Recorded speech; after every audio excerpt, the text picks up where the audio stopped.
জলবায়ু পরিবর্তনের প্রভাব মোকাবেলায় নতুন সম্ভাবনা দেখা যাচ্ছে বাংলাদেশ কৃষি গবেষণা ইনস্টিটিউট উদ্ভাবিত জলবায়ু সহিঞ্চু জাতের ফল ও সবজি আবাদে।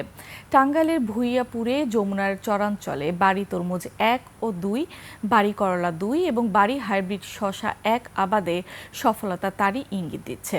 টাঙ্গাইল প্রতিনিধি কাজী রিপনের তথ্য ভিডিওতে আরও জানাচ্ছেন সমর ইসলাম। বিস্তীর্ণ চরাঞ্চলে সবুজের বিশাল সমারোহ। গাছে ধরে আছে করলা, শসা, আছে নানা রঙের তরমুজও।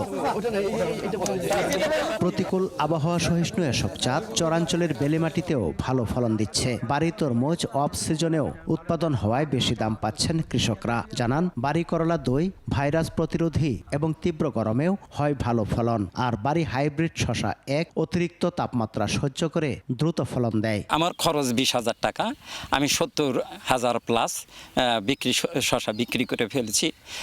করলা 24,000 প্লাস বিক্রি করেছি। আর পাশে আমার সাইডে তরমুজ আছে আনুমানিক 2,000 পিস। আশা করি ওখানে 4 লক্ষ টাকার মতো প্রফিট আসবে।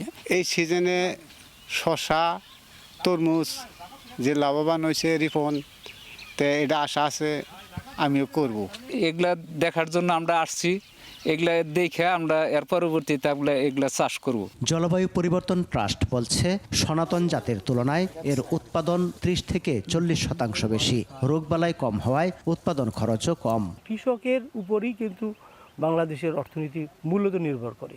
কৃষক যদি বেঁচে থাকে, কৃষক যদি অর্থনৈতিকভাবে স্বাবলম্বী হয়, তাহলে বাংলাদেশ দ্রুত স্বাবলম্বী হবে। পরিকল্পিতভাবে এই জাত ছড়িয়ে দেয়া গেলে দেশের চাহিদা মিটিয়ে রপ্তানি করা সম্ভব। সমর ইসলাম, 21 টেলিভিশন।